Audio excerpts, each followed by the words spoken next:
अगर आप भी चाहते हैं कि आरसीएम म्यूजिक के वीडियो सबसे पहले आप तक पहुंचे, तो लाल बटन को दबा के चैनल को सब्सक्राइब जरूर करें और साथ में बेल आइकन को दबाना ना भूलें।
सनम के लिए अब खबरिया बाड़ी का बना हाल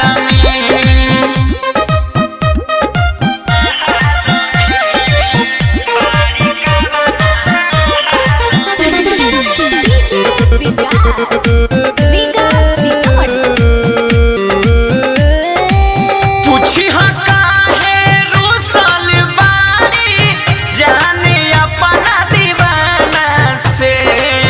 अखिया में फोटो खींच के लाई हो सुगना हो कवन बहाना से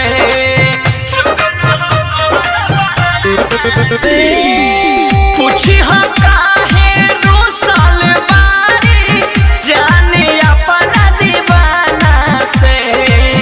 अखिया में फोटो खींच के लाई हो सुगना हो कवन बहाना से हाली हाली तू जाते जी चालो में जा जा जा जा जाए सुगना चुमाली हमने का गाल में मोरा सनम के लिए अब खबरिया बारी का बना हाल में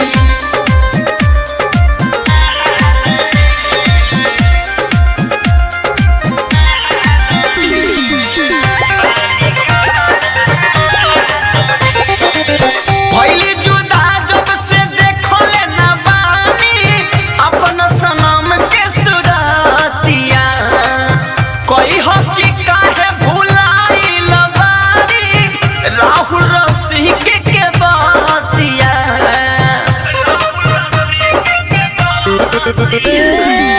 पहली जुदा जब से देखले ना बानी अपन सनम के सुरतिया कही हो कि काहे भुलाइल बारी राहुल रसी के बतिया दिहल शशि के गुलाब खुशी हो बालों में जा जा जा जा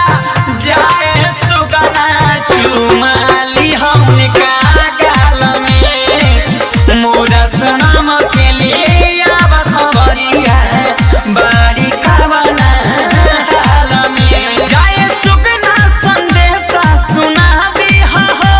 मत दिलवा के मोहरा बता दिहा हो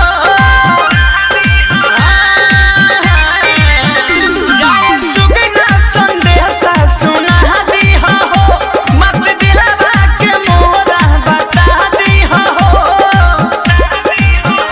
जाके देखे अब बारी कवना हाल में जा जा जा जा जाए सुगना चुमाली हमने का गाल में मोरा सनम